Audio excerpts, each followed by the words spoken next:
In the meantime, some of America's biggest companies are hiring again. So, does that mean all the fears and all the conversation about an AI job takeover are overblown?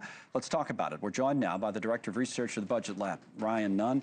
Welcome, Ryan. I saw this story, in the Wall Street Journal. I started reading it, and we haven't had a ton of stories about the human kind of winning again, but we have one today. It kind of comes in a context where companies seem to have been waiting to see what was next, and now it seems like some of them, at least, are saying that what they actually need is more people. This really is a big question right now. The recent progress in frontier AI models has just been remarkable, and it's led us at Budget Lab to spend a lot of effort examining the labor market data for signs of any disruption. But as of the latest data, we actually haven't seen clear evidence of that disruption. So we have a couple key strategies for investigating this.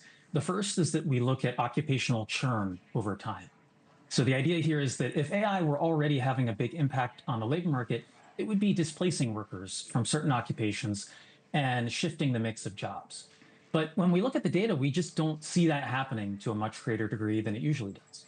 It's really interesting because there's so much we don't know. I mean, and there's no way to really know it in real time, even though everybody tells us how fast it's supposedly happening and how fast and how much it's changing what we do. Like Axios had this story where they talked about workers crossing job boundaries with AI, which gets into, how you're using AI. Roughly 44% of the occupation-specific ChatGPT requests involve tasks typically associated with another profession. And we had that on the Telestrator, some of the professions and the share of ChatGPT for another profession. What does that tell you?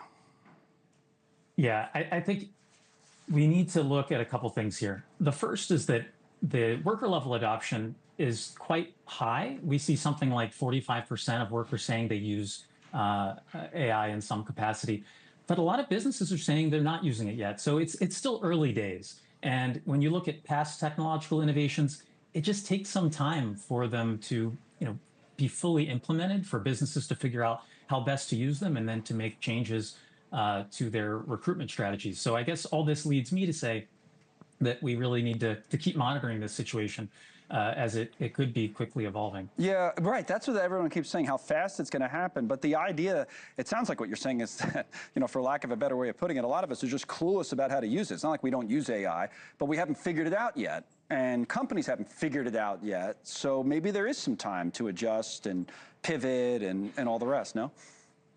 I think that's right. I think these are complicated organizational choices, and it does take time for that to all work itself out.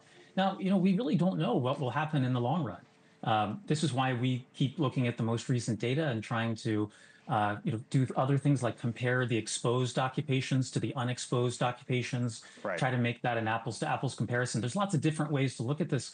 But at the end of the day, I think we don't know, and we need to keep looking to the data to tell us. Do you lean more towards the optimists or the doom and gloom camp?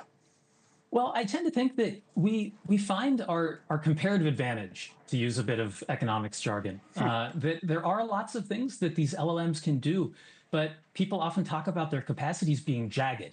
They're uneven. There are things that humans are quite good at, and all kinds of tasks within many of our jobs that really don't have any immediate prospect of being done by a large language model.